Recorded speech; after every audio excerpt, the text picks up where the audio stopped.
Allahumma anta maqsudi wa ridhaka matlubi a'tini mahabbataka wa ridhaka wa ma'rifataka.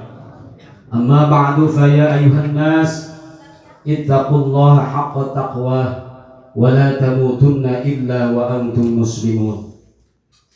Hadratul mukarramin, para alimin ulama, para kiai, para tokoh masyarakat, para tokoh agama, sepuh bini sepuh, mobil khusus al-mukarram guru abdi, guru urang sadaya, anu tos dipasihan kemuliaan Gusti Allah, anu tos dipasihan fadilah, anu tos dipasihan faid kanggo buat membimbing murid-muridnya, membimbing ruh-ruh muridnya untuk sampai wusul kepada Allah.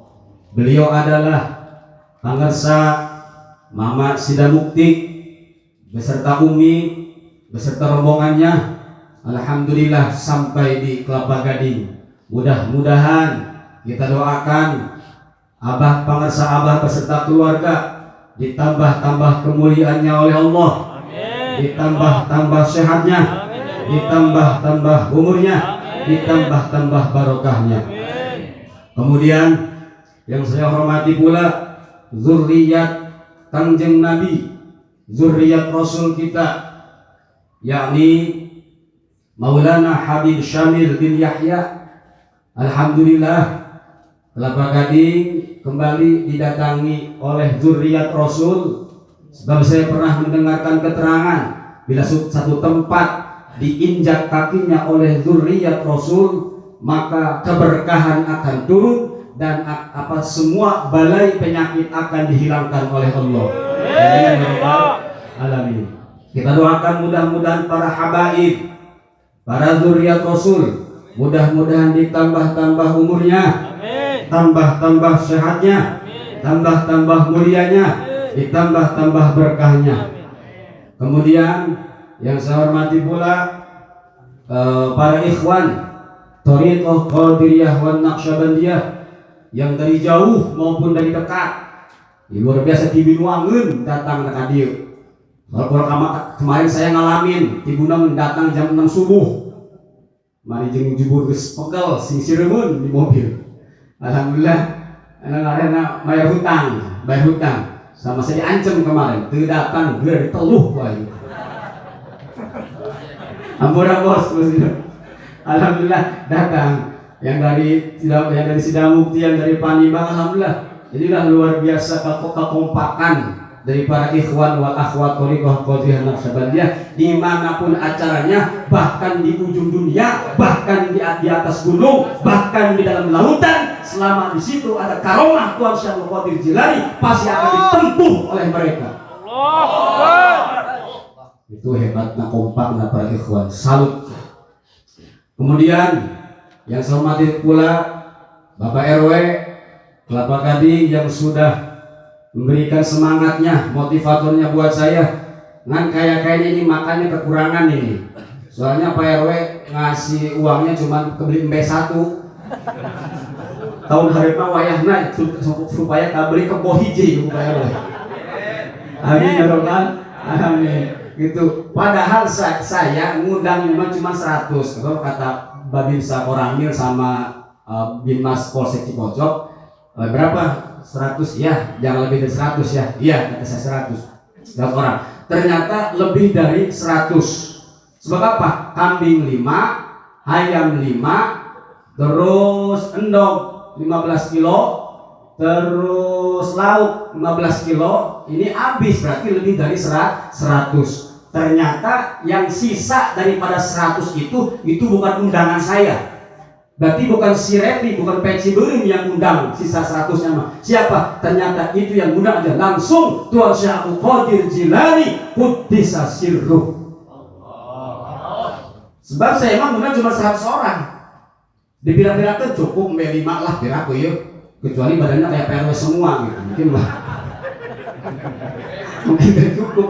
Lalu sama saya hitung badan saya. Itu masa cukup 5 embe, ayam 5, lauk 15 kilo, endog 15 kilo. Cukup. beas 3 karung cukup gitu, ternyata kekurangan. Ternyata ini adalah tarikan daripada karomah Tuan Syekh Abdul Qadir Jilani Quddisa Sirruh.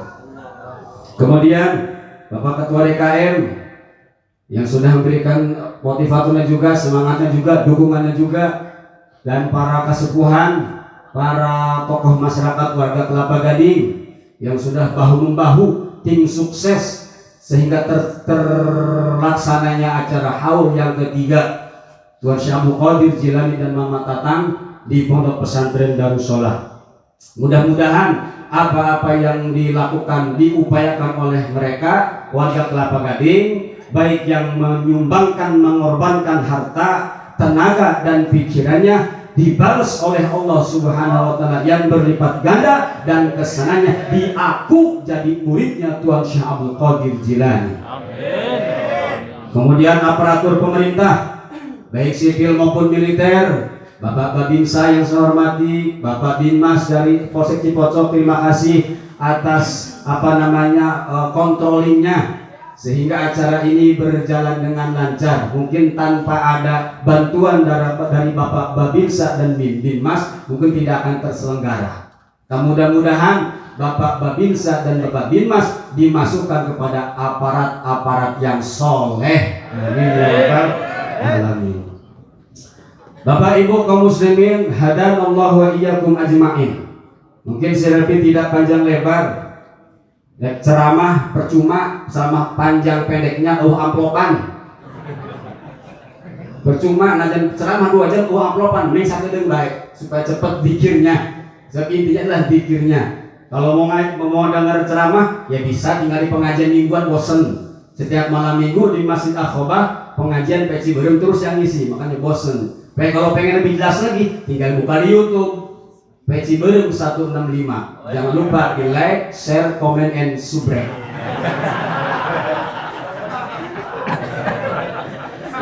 Ini mah cuma mau nyambut aja, nyambut idkhalus surur, rasa bunga bahagianya gitu kan. Si Peci Berem sebagai shahibul hajat, sebagai wasilah berkumpulnya kita dalam rangka merayakan haul Tuan Syekh. Kenapa kita harus merayakan haul manaqib para aulia Allah?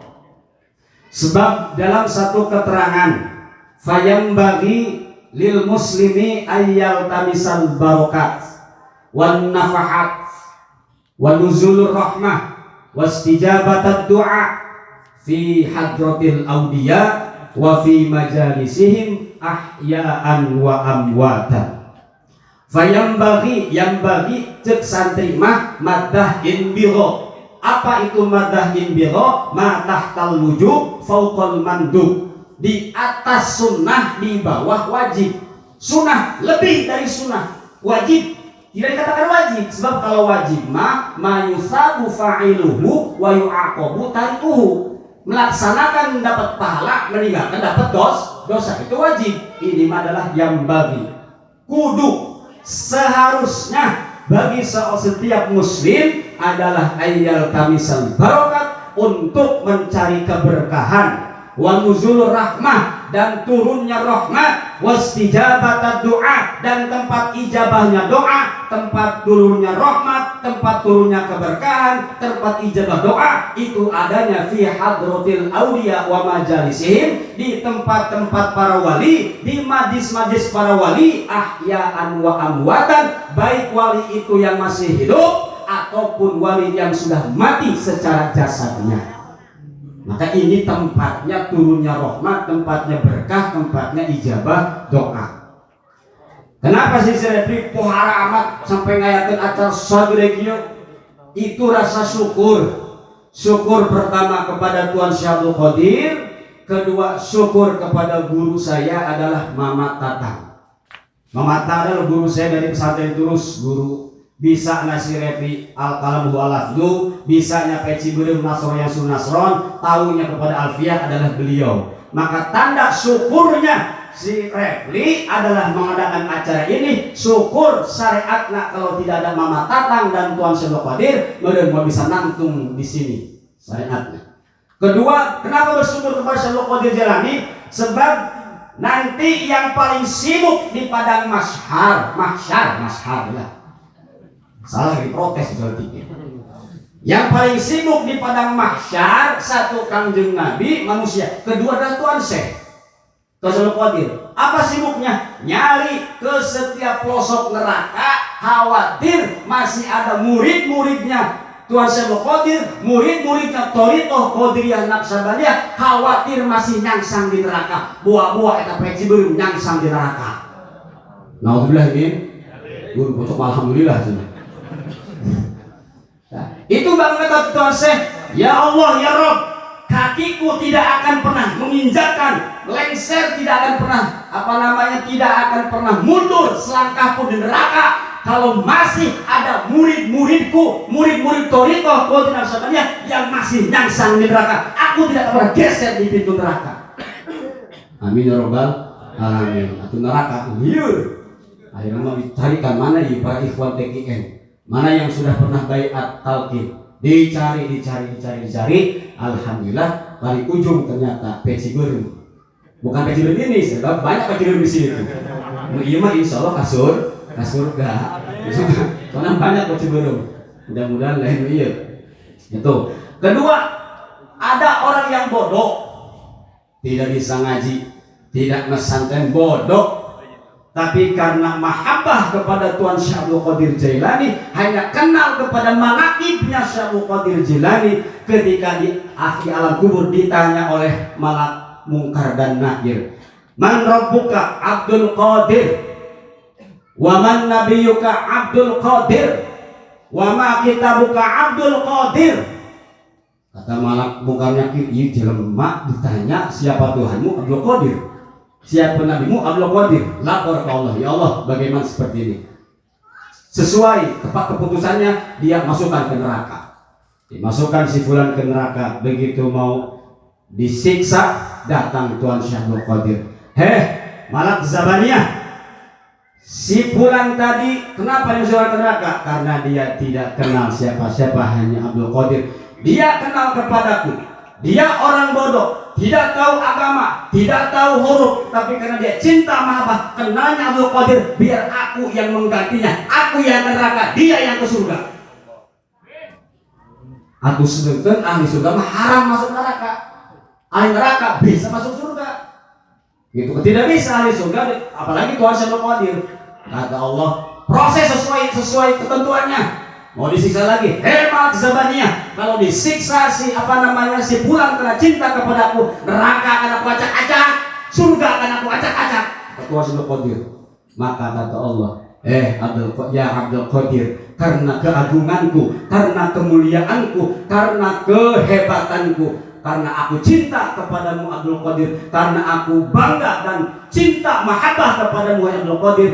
Si pulang tadi karena cinta kepadamu, maka pasti dia cinta kepadamu. Man ahabbal ulama faqad ahabban nabi, wa man ahabban nabi faqad ahabballah. Siapa yang cinta kepada Abdul Qadir, maka sama cinta kepada Nabi. Siapa yang cinta kepada Nabi, maka sama dia cinta kepada Allah Azza wa Jalla. Hakikatnya si fulan cinta kepada Abdul Qadir karena karomahmu, aku masukkan si fulan ke surga. Nu teu bisa ngaji bisa masuk surga. Banyak, bahkan Tuan Syekh mah setiap Idul Fitri itu membebaskan budak. Kata satu kil mengatakan 100 budak, satu mengatakan 1000 budak. Rutin setiap Idul Fitri dimerdekakan budak plus diwusulkan kepada Allah, dima'rifatkeun. Ada orang budak lah nggak bakal pinter-pinter budak mah, tapi karena nurut sama Tuan Syekh dimerdekakan, kemudian diwusulkan kepada Allah, dima'rifatkan kepada Allah, jadilah para wali-wali Allah. Amin ya rabbal alamin.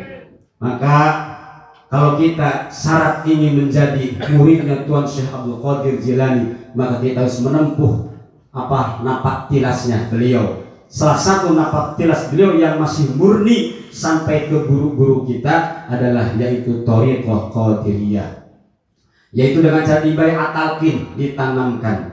Talqin itu bukan untuk yang mati, talqin mah untuk yang hidup, bukan. Jadi yang harus pulang itu bukan yang mati, yang hidup. Yang mati bukan pulang tapi dijemput. Yang harus pulang ke hadirat Allah ke alam lahut adalah yang masih hidup. Kalau sudah mati mah dimilikan. Kalau masih hidup sudah ditalkin kalimat la ilaha illallah. Tidak usah sibuk-sibuk sakaratul maut harus ditalkin, tidak mesti. Karena sudah ditalkin tanamkan kalimat la ilaha illallah kepada dadanya, ketika dia mati sakaratul pun hatinya mah hidup. Hidup. Walaupun mulut ngap-ngapan, tapi hati Allah, Allah, Allah, Allah, maka laisat ala ahli la ilaha illallah wahsyatun fi mautihim. Bagi ahli la ilaha illallah, bagi para ikhwan thariqah, ketika mati mereka tidak pernah rasa takut dalam kematian. Sebab kematian adalah babun, pintu untuk usul kepada Allah. Hidup belum bisa usul, tapi dengan mati ruhnya bisa kembali kepada Allah. Jadi rindu, tidak takut. Maka ingin selamat adalah ketika hidup harus ditalkinkan kalimat la ilaha illallah, gitu kan. Maka saya bilang pedas. Setiap kali mana masalah thariqah, bas langsung baik. Kenapa? Surat ya. Bidah di mana? Kalimat mengucapkan la ilallah benar apa salah? Mengucapkan kalimat la ilaha illallah, zikir la ilaha illallah kencang, betul apa salah? Bagus apa jelek? Misi khawatir ada yang mengatakan kalimat la ilaha illallah itu jelek, nangtung kali panggung geluk jeung si peci belum sampai ke modal. Kasar amat. Peduli itu memang sirah itu makhluk kasar. Kalau sirah itu makhluk halus semuanya bubar. Makhluk kasar kuing mah. Lah payah mas sekali, mati mas sekali, tapi hidup 2 kali. Gak perlu takut para ikhwan. Terus lestarikan, edarkan thariqah Qadiriyah Naqsabandiyah, tidak usah takut. Karena mati mas sekali, tapi hidup 2 kali. Hidup yang kedua ditentukan oleh hidup yang pertama. Yang kedua dikatakan hidup kalau sudah dimasukkan kalimatul iman, kalimat la ilaha illallah. Mati mas sekali, tapi hidup sekarang, nanti hidup lagi. Mana ayatnya? Kaifa takfuruna billahi wa kuntum amwatan fa ahyakum thumma yumitukum thumma yuhyikum thumma ilaihi turja'un. Awalnya kita benda mati dihidupkan oleh Allah, kemudian dimatikan, kemudian dihidupkan kembali, baru turja'un. Jadi yang harus turja'un bukan yang meninggal, tapi yang hidup. Ayat inna lillahi wa inna ilaihi raji'un itu sebenarnya bukan ayat untuk yang mati, sebenarnya untuk yang hidup, untuk kita. Jadi inna lillahi wa inna ilaihi raji'un itu bukan untuk yang mati, tapi ya bagus aja lah. Maksudnya daripada ada yang meninggal, syukur segitu. Daripada ngucapin yang gak jelas, lebih baik inna lillahi. Pada hakikatnya kalimat itu adalah untuk orang yang hidup.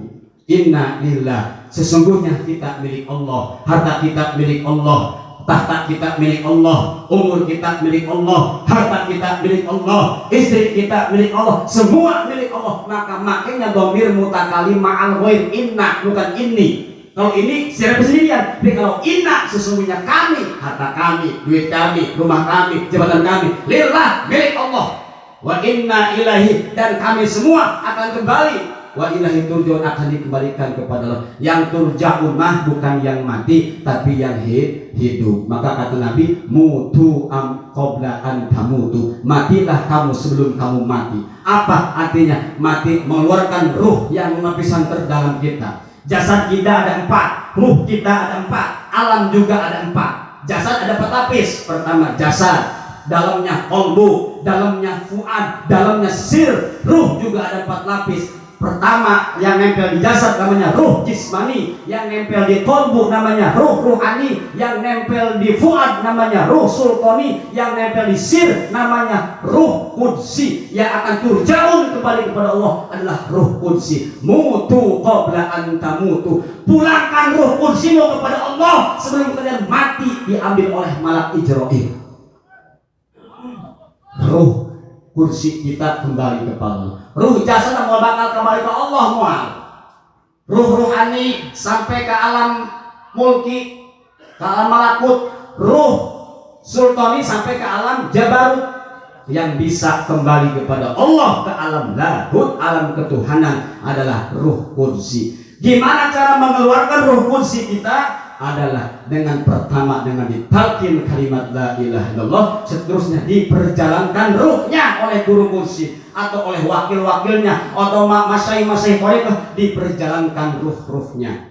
Ruh pertama simpen diterbangkan ke alam mulki, ruh kedua diterbangkan ke alam malakut, ruh ketiga diterbangkan ke alam jabarut, ruh kursi yang akan kembali kepada Allah diterbangkan ke alam lahut. Jasadnya mah di sini di alam dunia, tapi kalau ruh jismani keluar modal.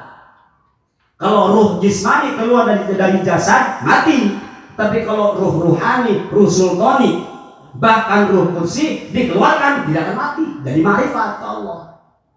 Seperti Sayyidina Bilal ketika Kangjeng Nabi Mi'raj, ketika Mi'raj di surga ngedenger suara bakiaknya si Bilal, keteplak ketepluk keteplak.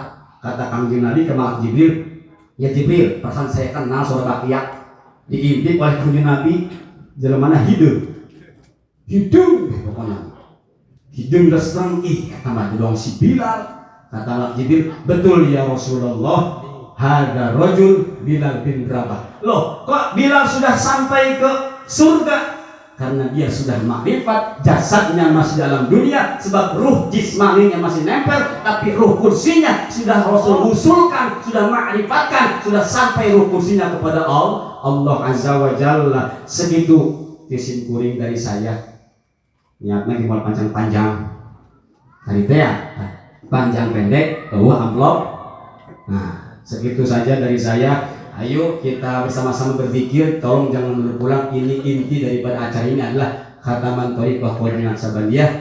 Mudah-mudahan dengan zikir bersama-sama semua bala penyakit, khususnya di Kelapa Gading, umumnya di Indonesia dan seluruh dunia, itu diangkat oleh Allah Subhanahu wa taala. Hanya itu yang saya sampaikan, kurang lebih maaf. Wallahul muwaffiq ila aqwamit thoriq. Wassalamu alaikum warahmatullahi wabarakatuh.